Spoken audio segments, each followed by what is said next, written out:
பெங்களூர் போய் ரீச் ஆனதுக்கப்புறமா கொஞ்சம் நேரம் போய் ரெஸ்ட் எடுத்துட்டு இந்த மேக்னா பிரியாணியில் சாப்பிட்லான்னு சொன்னாங்க. ரொம்ப ஒரு மைல்டான பிரியாணியாக இருந்துச்சு. ஃப்ளேவர்லாம் கம்மியாக தான் இருந்துச்சு. நிறைய பேருக்கு ஃபேவரட் ஆயிடுச்சு போல இருக்கு. பக்கத்துலேயே ஒரு சாக்லேட் கடை இருந்துச்சு. போயிட்டு வீட்டுக்கு கொஞ்சம் சாக்லேட் வாங்கிட்டு கிளம்பிட்டேன். இந்த டிராஃபிக்கில் பொறுமையாக நகண்டு போயிட்டு பக்கத்துலேயே அந்த ஜூடியோ விசேடெல்லாம் இருந்துச்சு. அங்கே போய் ஒரு டிஷர்ட் எடுத்துட்டு நெக்ஸ்ட் டே மார்னிங் வந்து நான் மதுரைக்கு கிளம்பிட்டேன். காலையில் 7 மணிக்குள்ள அந்த ரோட்டில் ட்ராவல் பண்ணுறப்போ ரோடு செம்ம எம்டியாக இருந்துச்சு. ஆனால் திருப்பி அந்த வேலை தான் ஒரு விஷயம் நோட்டீஸ் பண்ணேன். ஒரு சேடான விஷயம் என்ன அப்படின்னா, என்னுடைய கேமரா வந்து நான் அங்கேயே தொலைச்சிட்டேன். இந்த பாக்ஸ் உள்ள லாஸ்ட்டாக வச்சுட்டேன் அப்படின்னு தான் நினச்சேன். பட் உள்ள பார்த்தா காணோம். காரில் வரப்போ அங்கங்கே ஸ்டாப் பண்ணிட்டு வீடியோ எடுத்துட்டு ஜாலியாக பேசிட்டே வந்தோம். நிறைய பேர் இந்த பிஓவி வீடியோ போடுங்கன்னு வேற கேட்டிருந்தீங்க. எல்லாமே அந்த கேமரா உள்ளதான் இருந்துச்சு. கார் ஃபுல்லாக 2-3 தடவை தேடி பார்த்துட்டேன். ஆனால் காரில் இல்லவே இல்லை. ஸ்டே பண்ண இடத்துல பேக்கில் ஃபுல்லாக செக் பண்ணி பார்த்தேன். எங்கேயுமே காணோம். வாங்கி 10 நாள் கூட ஆகல. பெருசாக அதில் வீடியோவும் எடுக்கவே இல்லை. சரி என்ன பண்ணுறது, அப்புறமா மணி சேவ் பண்ணிடணும்னு வாங்கிக்கலாம் அப்படின்னு நினச்சேன். மதுரைக்கு திருப்பி வர ரூட்டும் ரொம்ப கடுப்பாக தான் இருந்துச்சு. early morning கிளம்புனா வேகமாக போயிடலாம் நினச்சேன். ஆனால் லாரியாக நிறைய போயிட்டே இருந்துச்சு. இந்த மாதிரி லாரியெல்லாம் ஓவர்டேக் பண்ணி லேன் சேஞ்ச் பண்ணுறதுக்குள்ள முன்னாடி இருந்து பாஸ் அடிச்சுட்டு ஹார்ன் அடிச்சுட்டு ஓவர்டேக் பண்ணிட்டு போயிடுறாங்க. அதுவும் நேராக அந்த பஸ் பின்னாடியே போயிட்டு இருக்கிறப்போ ஓவர்டேக் பண்ண மாட்டாங்க. இப்போ நான் லேன் சேஞ்ச் பண்ண நினைச்சிட்டு இண்டிகேட்டர் போட்டேனோ அப்போ தான் வேகமாக ஹார்ன் அடிச்சுட்டு பாஸ் அடிச்சுட்டு கிராஸ் பண்ணி போகிறாங்க. பின்னாடியே ஏகப்பட்ட வண்டி ஓவர்டேக் பண்ணி போயிடுச்சு. அவங்க எல்லாம் போனதுக்கப்புறம் தான் நான் போக முடியுது. ஓட்டஸ் வச்சுட்டு ஒரே ஒரு அழுத்து தான் அவங்க எல்லாரையும் கிராஸ் பண்ணி போட்டி போடாமல் கொஞ்சம் பீஸ்ஃபுல்லாக ஓட்டிட்டு போகலாம். ஆனால் மறுபடியும் இதே மாதிரி 2 லாரி முன்னாடி போயிட்டு ரோட பிளாக் பண்ணிடுவாங்க.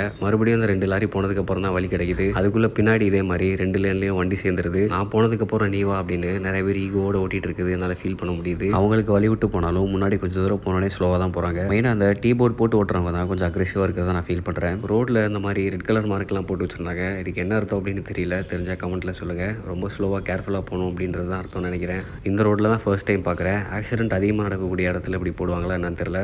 பெங்களூரை தாண்டினோடனே ஒரு ஹோட்டலில் இட்லி சாம்பார்லாம் சாப்பிட்டாச்சு. இந்த இடத்துல சாம்பார் நம்ம ஊரில் இருக்கிற மாதிரி தான் இருந்துச்சு. இப்போலாம் பெட்ரோல் போடுறதுக்கே கொஞ்சம் பயமாக தான் இருக்குது. என்னதான் இப்போ வர வண்டியில் i20 கம்ஃபர்டபுளாக இருந்தாலும் வண்டியை டேமேஜ் பண்ணுது அப்படின்னு நிறைய பேர் சொல்கிறாங்க. ஆனால் முதல்ல இருந்தே நம்ம சப்ஸ்கிரைபர் ஒருத்தர் டர்போ இன்ஜின்ஸ்க்குலாம் ஸ்பீடு இல்லை பவர் தான் கரெக்டாக இருக்கும் அப்படின்னு சொன்னார். அதுலேருந்து மேக்ஸிமம் கொஞ்சம் பவர் பெட்ரோலில் ஸ்பீடு தான் போட்டுருக்கேன். இந்த ஸ்பீடு பவர் பெட்ரோல் போடுறப்ப மைலேஜ் கொஞ்சம் கூடுற மாதிரி இருக்குது. ஆனால் எனக்கு கொஞ்சம் இப்போ பயம் வந்துருச்சு. என்னதான் அந்த கார் i20 கம்ஃபர்டபுள்னு போட்டிருந்தாலும் நெக்ஸ்ட் E80 பெட்ரோலாம் இன்ட்ரடியூஸ் பண்ணியிருக்காங்க. அதெல்லாம் கேட்கும்போது பக்குன்னு இருக்குது. இப்போவே நிறைய பேர் மைலேஜ் ட்ராப் ஆகுது, ஃபியூல் இன்ஜெக்டர்ஸ்லாம் அடி ஆகுதுன்னு வீடியோ ரீல்ஸாக போட்டுட்ருக்காங்க. இந்த பிரச்சனையை சுற்றி ஒரு புது மார்க்கெட்டே உருவாயிட்டு இருக்கு. இப்போ பெட்ரோல்லேருந்து எத்தனால எப்படி பிரிக்கிறதுன்னு டிவைஸ்லாம் செல் பண்ணிட்டு இருக்காங்க. எத்தனால்னால டேமேஜ் ஆகாமல் இருக்கிறது, ஸ்பார்க் பிளக் அப்புறம் ஃபியூல் இன்ஜெக்டர் கிட் அப்படின்னு நிறைய விஷயம் செல் பண்ண ஆரம்பிச்சிட்டாங்க. நிறைய பேர் லாங் ரன்ல இன்ஜின் காம்பனன்ட்ஸ்லாம் அடியக்கூடாது அப்படின்னு இப்போவே பவர் பெட்ரோல் ஸ்பீடுக்கு மாறிட்டாங்க. நானுமே அந்த ஒரு ரீசனுக்காக தான் பவர் இல்லைனா ஸ்பீட் பெட்ரோல் வந்து மேக்ஸிமம் போட்டுட்ருக்கேன். இதுக்கு பின்னாடி ஒரு பெரிய ஸ்கேம் இருக்குது அப்படின்னு சொல்கிறாங்க. அது என்னென்னு உங்களுக்கே தெரியும். இன்னொரு பக்கம் பொல்யூஷன் கண்ட்ரோல் பண்ணுறதுக்கு இந்த மெஷர்ஸ் எல்லாம் எடுக்கிறாங்க. EVs வந்து நிறைய புஷ் பண்ணுறாங்க அப்படின்னு சொல்கிறாங்க. ஆனால் ஒரு விஷயம் மட்டும் நல்லா தெரியுது. காரோடைய மெயின்டெனன்ஸ் காஸ்ட் வந்து கண்டிப்பாக கூட தான் போகுது. நிறைய பேர் நிறைய இடத்துல ப்ரொடெஸ்ட் பண்ண ஆரம்பிச்சிட்டாங்க. மாருதி மாதிரி கார் மேனுஃபேக்சரர்ஸும் பார்த்தோம், மாஸ் ப்ரொடக்ஷனில்